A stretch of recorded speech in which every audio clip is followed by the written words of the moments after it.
Many Jews today feel the need for a Jewish renaissance. People are searching for a more vital and authentic mode of Jewish expression, and more than ever we need to shift not only physically but spiritually out of exile mode. This is Torah Nation TV from Jerusalem, and we are speaking with the head of Machon Shilo, Rabbi David Bar-Hayim. Shalom, Rabbi Bar-Hayim.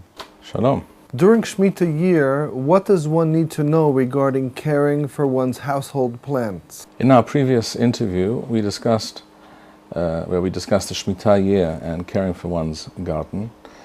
We mentioned the pasuk in Sefer Vayikra, Sadecha lo tizra v'charmecha lo tizmor. One is not to sow in one's field or prune one's vine in order to increase the production of grapes.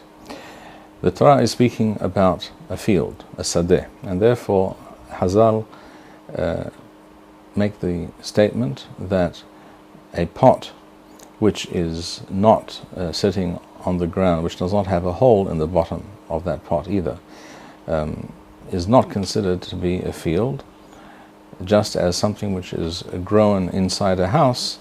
The Talmud Yerushalmi also discusses whether this is considered growing a field or not. So the halakha ma'aseh that emerges from these different discussions in the Talmud Yerushalmi and amongst the poskim is as follows. There are three kinds of potted plants, we could say, when it comes to this discussion of Shmita. One kind is a plant, usually a large plant, some kind of a tree or bush very often, which is outside in the garden, and the pot itself has a hole for drainage in the bottom, at least 2 centimeters in width, and it sits on the ground itself. Such a plant is considered to be planted in the ground. It's like an extension of the ground, and it has all the same rules and halachot that apply to one's garden, the garden mamash, the actual lawn or the bushes growing in the earth. All those rules apply to such a potted plant.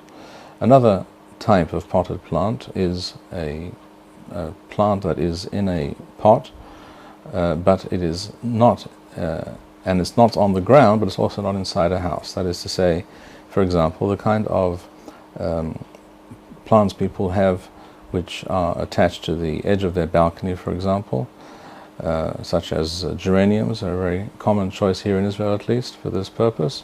They are planted in these special boxy containers which are attached to the balcony, and they're actually outside. They're not in the house. They're not covered by a roof, or they don't have walls around them necessarily, which is the definition of a house, halachically speaking, something which has a roof over it, and preferably also walls, and it is considered to be inside a house. But here we're discussing something not in the house, something which is actually outside under the heaven, and on the other hand, it's not touching the ground. There too, it is proper to behave and act with such a potted plant as if it is planted in the earth, particularly if such a pot has holes in its bottom.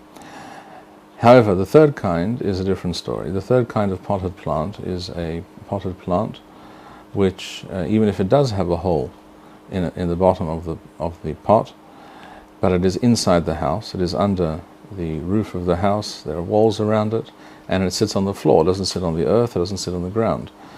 You have to keep in mind that when the Talmud Yerushalmi discusses what is the halakha regarding a tree that one plants in one's home, but it is under a roof, under the roof of the house, you have to remember that in those days, most houses did not have a tiled floor of any sort. The floor was just beaten earth, so it was actually in the earth, just as like being in the field. The difference was that here it's surrounded by walls and it has a roof over it. But nowadays we're talking about floors, tiled floors, etc., of different types, so it's not actually on the earth at all.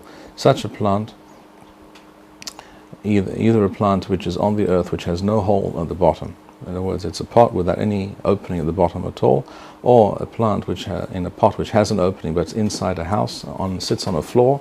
Such a plant is not considered in any way analogous to that which grows in the earth, quite literally in the earth and the ground, and there all the different activities that one normally does in order to look after those plants, watering, removing dead leaves, adding fertilizer, etc. All this is permissible during Shnat HaShmita.